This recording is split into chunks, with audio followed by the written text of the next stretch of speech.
Fog Entertainment back again with another par review. We are looking at Season 5, Episode 7, and we have got the devil inside as we head towards the latter episodes of this season. And we kick off the episode essentially with a lot of chaos. We've got Tasha going to Silver. It's like, you need to do this. And he's like, no, you've lied to me. You've lied to me. I can't lie for you. And she's like, it wasn't Ghost who killed Ray Ray. It was Tariq. So is Silver going to come through this? I don't think so. Ghost doesn't, thinks he's going to do it. Either him and Angela are drinking red wine. It's almost like we're back to the old times here. That's what it feels like here with Ghost and Angela, to be honest. And then we get a sex scene. We've got Tasha and Silver and Angela and Ghost. We are truly back to old times. And again, this, I like this show, right? Love. Part of me wants to love it, but then there's things that I just. Maybe by the end of it I will. Maybe when I look back on it, I'll be like, yeah, I love this show. But for me, it's like a 7.5 out of 10. Almost an 8. And the averages are getting there, definitely. But I think they've kind of cut it out, right? But seeing the earlier seasons, see the sex scenes, it was just overload. Here, I like getting it as much as the next guy, but come on. What are we doing here? We're racing our ping pong. Mac and Sack go to Teresi's door. Corey's there. They're like, hey, Mrs.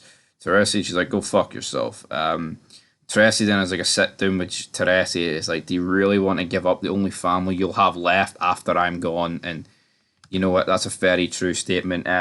Donovan then goes to Angela and warns her, you stay away from James St. Patrick. So kind of giving her a final warning.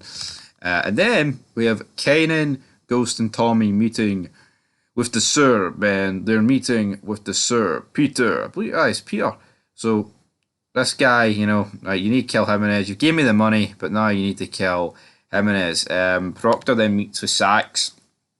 And Sax is like, I'll work on getting your deal back, big man, so don't you worry about it.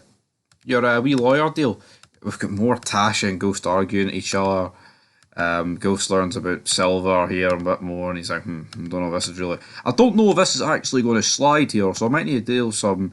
And then he's also running into a bit more beef with Tate, who seems to be going completely balls deep with Ray rather than Ghost, and Ghost cannot believe that this has happened. Angela, though, speaks to Steve and kind of figures out where his division is, and now, because she knows that Mac and Sax are onto her, she tries to force Mac out onto this job, which again, I just don't think was ever really going to work. Angela returns home. Tommy's there. He's asking a lot of questions. What's going to happen here? Then we've got Tommy, Sammy, and Teresi in the house. His mum phones him as Teresi's outside the car getting smokes, and his mum's like, is that fucking Tony? And honestly, I can't stand Kate. So much prefer Bonnie and Teresi. Teresi's a bad motherfucker, don't get me wrong, but damn, it's fucking annoying. They do meet with this guy though. They connect inside. It's been selling the ramen and the phones and the ramen. And Teresi just fucking drills him through his kneecap and drills it right through his skull, which I thought was a brutal death. But, the guy is paying them light. And how did he think putting a bit of extra weight in a briefcase was going to work? Even if they didn't realise, once they opened it up, they would fucking realise.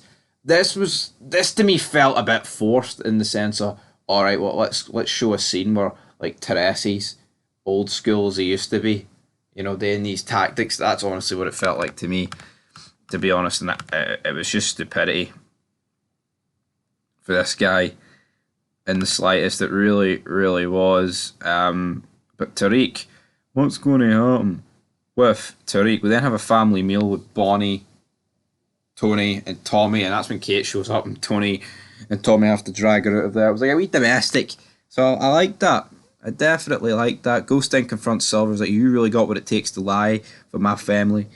He also confronts him about, here, I found that missing earring. Remember at the start of this season, mate, when I found that earring at your house? Aye, that big man, it was my wife.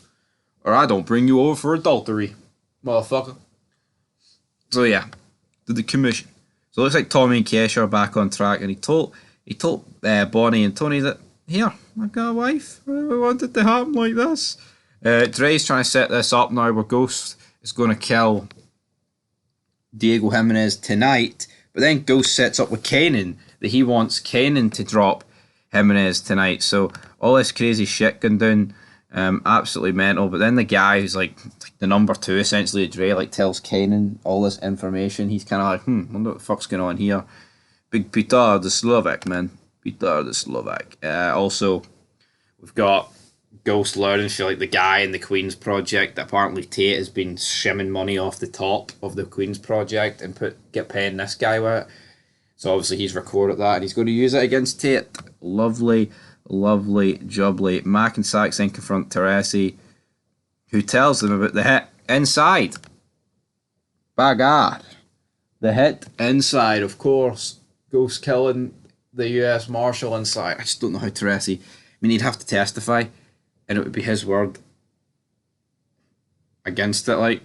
So it'd be brutal. Then we see Kanan and Tariq playing chess in this episode. They're getting a wee bit closer. Tommy then confronts Angela again in a car, and Angela almost wanting here fucking Tony to kill John Mack. It's like, she does back out of it, right? But Angela's turned that bad.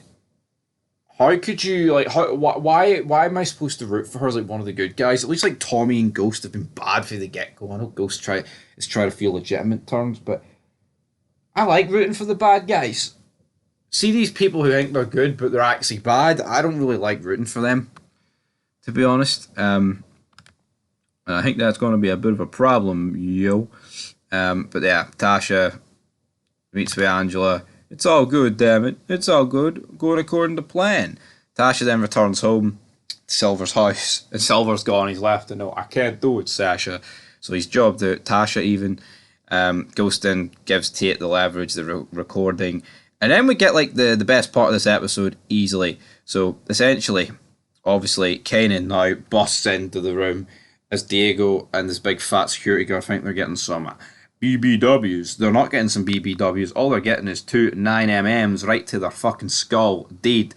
Kanan kills Diego Jimenez and his wee fat security guard. Mental. Insane. Kanan like a boss. Dropping this now, and I'm sitting there thinking at this point, big Kanan, what a guy, man. This guy is going to run the rest of this season. He's going to run season 6, and then the next episode happened. Anyway, before we get to that, we have to end this episode, don't we? But Kanan drops these guys, delivers it to big Peter, and there's Diego Jimenez's head, and he's like, we need to get out of here.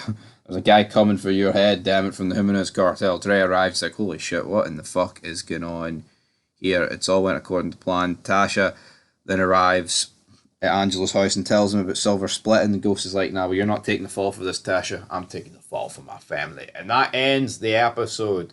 Diego Jimenez is dead. A lot of chaos, a lot of carnage. I'm going to give it a 7 out of 10. We're building towards that season finale. And I'm looking forward to talking about the next episode because I can't believe it happened. Cannot believe it happened, guys. But anyway, 7 out of 10.